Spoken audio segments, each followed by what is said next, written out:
और foxy बरूटो 2 blue vortex का chapter आ गया है और इसको देखने के बाद मैं सिर्फ इस चैप्टर को एक ही नाम दूंगा, तबाही। और तो और इस चैप्टर के अंदर जिसने मुझे सबसे ज्यादा शॉक किया है वो है लॉर्ड 8। और मेरी बात मानो, ये बंदा डिजर्व करता है एक होकागे होना। तो आपका ज्यादा टाइम ना वेस्ट करते हुए एक बार हम रिकैप कर लेते हैं। पिछले चैप्टर में कोनोहा में मामला थोड़ा सा कंफ्यूजिंग था। एक तरफ हमारे लॉर्ड 8 और टीम काशिनकोजी अपने मिशन इम्पॉसिबल को पॉसिबल करने का प्लान बना रहे थे ताकि वो आइडा और हिमावारी को बचा सके। लेकिन दूसरी तरफ हमारी प्यारी आइडा अपने दोस्तों के साथ थोड़े चिल मोड में थी और इसी सब के बीच में बरूटो और सुमिरे आपस में मिलते हैं और फैंस को भी लगता है कि अब थोड़ा सा रोमांस होगा। लेकिन हमारा रोमांस किलर बरूटो सुमिरे से अपनी स्वॉर्ड ठीक करने के लिए कहता है। अब आगे चैप्टर की शुरुआत में हमें सुमिरे को बरूटो की स्वॉर्ड पकड़े हुए दिखाया जाता है और फैंस भी यही चाहते हैं कि सुमिरे बरूटो की स्वॉर्ड को पकड़े, लेकिन दूसरी वाली। मांगा पैनल की शुरुआत में हमें हमारा अनार का दाना इनोजिन दिखा दिया जाता है जो उसी जूत्सु का इस्तेमाल कर रहा था जिसके बारे में काशिनकोजी ने पिछले चैप्टर में बताया था। और काशिनकोजी भी ये चीज एडमिट करते हैं कि उसने इस जूत्सु को बड़ी जल्दी सीख लिया और बरूटो भी उसे प्रेस करने की कोशिश करता है। लेकिन तभी हमारा अनार का दाना इनोजिन उससे कहता है, सुन बे सासुके की नकली कॉपी, हिमावारी को बचाने के लिए तेरा साथ दे रहा हूँ, तो ज्यादा भाई बंधु मत बन। और अब कोई समझाओ इस अनार के दाने को कि अभी जो बरूटो का फॉर्म है वो इसके जैसे 10 दबा के बैठ जाएगा। लेकिन अपना बरूटो भी कुछ कम नहीं था। वो उसे बोलता है कि उसके एग्जिस्टेंस से उसे कोई फर्क नहीं पड़ता, लेकिन अगर उसने कभी हिमावारी को रुलाया तो वो उसे गंजा कर देगा। उसकी ये बात सुन अपना इनोजिन कहता है, ये बहन का पकौड़ा क्या बोल के गया अभी। इनोजिन काशिनकोजी की ओर देखता है, लेकिन काशिनकोजी इन दोनों आंडुओं को जरा भी भाव नहीं देते। दूसरी ओर इंटेरोगेशन रूम में अब मित्सुगी का नंबर आ चुका था और ये बुढ़ा जिसका नाम जानना कुछ जरूरी नहीं कोनोहामारू को यहाँ से फुटने के लिए कह देता है। लेकिन कोनोहामारू के जाते वक्त साई अपनी सेंसरी यूनिट से बोलता है कि वो लोग कोनोहामारू लसन की कुछ मिनट पहले की कॉम हिस्ट्री दे और उसे बताए कि उसने किसी से कांटेक्ट तो नहीं किया इंटेरोगेशन के दौरान। और पिछले चैप्टर में ही साई को कोनोहामारू पर डाउट हो गया था और तो सेंसरी यूनिट को भी शिकामारू और कोनोहामारू के बीच की कम्युनिकेशन हिस्ट्री नहीं मिल पाती। और ये कैसे पॉसिबल था? हमारे इस अनार के दाने की वजह से। दूसरी तरफ वो आदमी मित्सुकी से पूछता है, हाँ बे पकौड़े, तू ही बरूटो के पास था ना जब वो वहाँ से भागा। एक तरफ कोनोहा में लोगों का इंटरोगेशन चल रहा था तो दूसरी तरफ हमारा बरूटो अपनी स्वॉर्ड को फ्लेक्स कर रहा था। I mean real sword. Sumire उसे बताती है कि उसने उसकी तलवार को ठीक कर दिया है और उसके साथ उसने और भी चीजें उस स्वॉर्ड के अंदर इंटीग्रेट की हैं। उसने उसकी तलवार को उसका चक्रा कंज्यूम करने के लिए ऑटोमेट कर दिया है। अब उसे बार बार अपनी स्वॉर्ड में अपना चक्रा इंटीग्रेट करने की जरूरत नहीं। वो उसे बताती है कि उसकी स्वॉर्ड उसका सिर्फ उतना ही चक्रा लेगी जितना जरूरी है और उसका चक्रा बिना किसी ओवर वेस्टेज के कारण रन आउट नहीं होगा। और अगर किसी लसन ने उसकी तलवार को छुआ उसके सासुके और सुमिरे के अलावा तो ये स्वॉर्ड उसका काफी सारा चक्रा कंज्यूम कर लेगी। लेकिन हमारी क्लास रैप के सरप्राइजेस सिर्फ यहाँ तक नहीं थे। शी विल बी लाइक, बरूटो ने काम दिया है तो ऐसा वैसा काम करके नहीं दूंगी। सुमिरे बताती है कि उसकी स्वॉर्ड में एक सर्टेन कंपाउंड उसने डाला है जिसके बारे में हमें अभी तो नहीं बताया जाता, लेकिन मे बी नेक्स्ट चैप्टर में पता चल जाए। तभी हमें नेक्स्ट पैनल में शिकामारू को दिखाया जाता है और देखो इसकी शक्ल एक बार। मेरी लिटरली ऐसी शक्ल तब होती है जब मुझे मजबूरन अपनी जॉब पर जाना होता है। लेकिन बस अभी इसकी बातें सुनना। इस पैनल में हमें पता चलता है कि शिकामारू ने शिकाडाई को भी सब बता दिया है कि उसे इंटेल मिला है कि कोनोहा जल्दी जंग मैदान बनने वाला है, जिस पर शिकाडाई उससे पूछता है और ये खबर देने वाला जरूर वो हरामी बरूटो ही होगा, है ना। वो अपने बाप को ताना मारते हुए कहता है कि वो एक क्रिमिनल के साथ कैसे काम कर सकता है और ये सोचने के बाद भी वो खुद को होकागे कैसे कह पा रहा है। जिस पर मैं शिकाडाई से सिर्फ एक ही बात कहना चाहता हूँ, बेटा शिकाडाई, बाप है वो तेरा,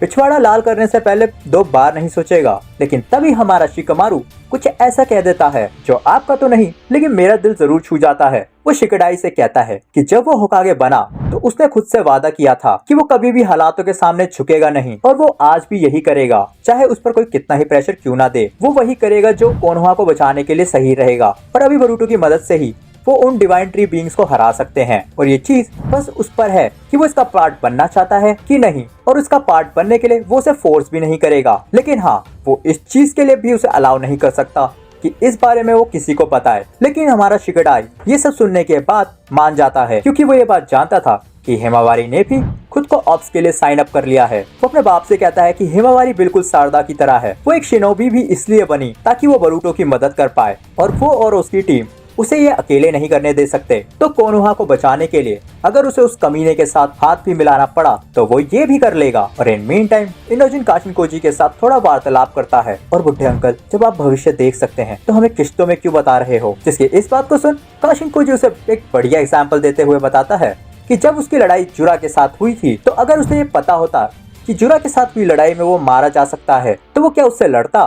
वो उससे बोलता है कि वो उस लड़ाई में हेसिटेट करता, या फिर वो डर के मारे वहीं पे जम जाता, जिसका रिजल्ट होता कि हिमावारी की शक्तियां कभी अवेकन ही नहीं हो पाती। काशिन कोजी उसे समझाता है कि जितने ज्यादा लोग और जितना ज्यादा भविष्य के बारे में वो जानेंगे, उतना ज्यादा चांसेस हैं कि वो भविष्य बदल जाए। काशिन कोजी का मानना था कि कुछ चीजों को वो सिर्फ भरोसे पर ही छोड़ सकता है, और काशिन कोजी सिर्फ अभी कॉन्शियसली ही स्टेप्स ले सकता है, और जितना उसने अभी तक उनको बताया है वो उनके एक आइडियल फ्यूचर की ओर उनको ले जाने के लिए काफी है। लेकिन तभी इनोजिन उससे पूछता है अगर वो लोग उसके हिसाब से चले तो वो एक अच्छे भविष्य की ओर जाएंगे, जिस पर काशिन कोजी सिर्फ इतना ही बोलता है कि वो अभी के लिए सिर्फ शिकामारू और बरूटो पर भरोसा कर सकता है।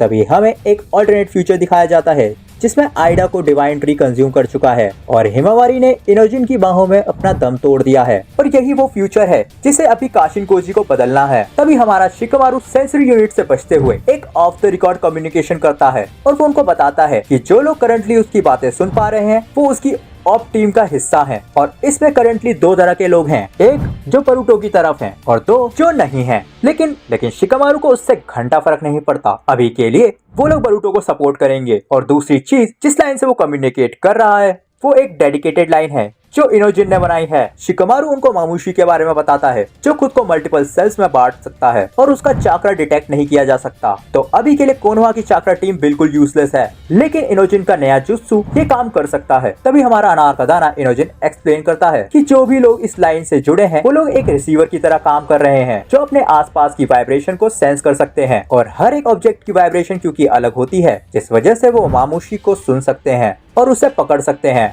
लेकिन दूसरी तरफ शिगाडाई खुद से ही कहता है इस बहन के पकौड़े ने कब ये जुत्सु सीख लिया। शिकामारू उन लोगों को मामुशी के बारे में समझा ही रहा था कि तभी हमारे अनार के दाने को मामुशी की मौजूदगी के बारे में पता चल जाता है, जो दो शिनोबी से पूछ रहा था और कीड़ो क्या तुमने आसपास आइडा नाम की लड़की को देखा है। और यहीं पर मामुशी इनके प्लान पर हक चुका था। शिकामारू सरप्राइज तो था, लेकिन वो जल्दी से बरूटो को मामुशी के कोऑर्डिनेट्स बताता है और उसकी मदद के लिए गेस करो वो किसे भेजता होगा। हमारा कवाकी तुरंत उसे असिस्ट करने के लिए निकल पड़ता है। दूसरी तरफ डेमियन आइडा को बोलता है कि वो मामुशी को उसे छूने नहीं देगा, और तो शारदा भी बरूटो की मदद करने के लिए वहाँ से निकलती ही है, लेकिन शिकामारू उसे रोक देता है और उसे कहता है कि वो आइडा को बचाने के लिए वहीं पर रहे, क्योंकि उसे नहीं पता, हो सकता है मामुशी का कोई क्लोन वहां आ जाए। दूसरी तरफ मामुशी अपने क्लोन से कहता है कि अगर वो चाहता है तो वो इन शिनोबीज को मार सकता है, लेकिन हाँ वो इन बिल्डिंग्स को तबाह ना करे, वरना जुरा उनके पिछवाड़े का छेद बड़ा कर देगा। लेकिन इससे पहले वो कुछ कर पाता, हमारा बरूटो वहां एंट्री ले लेता है और अपनी स्वॉर्ड से मामुशी के दो टुकड़े कर देता है। लेकिन तभी मामुशी अलर्ट हो जाता है और अपने और भी क्लोन्स बना लेता है, और वो सारे बरूटो पर एक साथ हमला कर देते हैं और उसे जिंदा जलाने की कोशिश करते हैं। लेकिन तभी हम देख पाते हैं बरूटो को जिसने अपना कार्मा एक्टिवेट कर लिया था, और बस ये चैप्टर यही खत्म हो जाता है। अब देखो ये मेरी शायद पर्सनल फीलिंग्स है,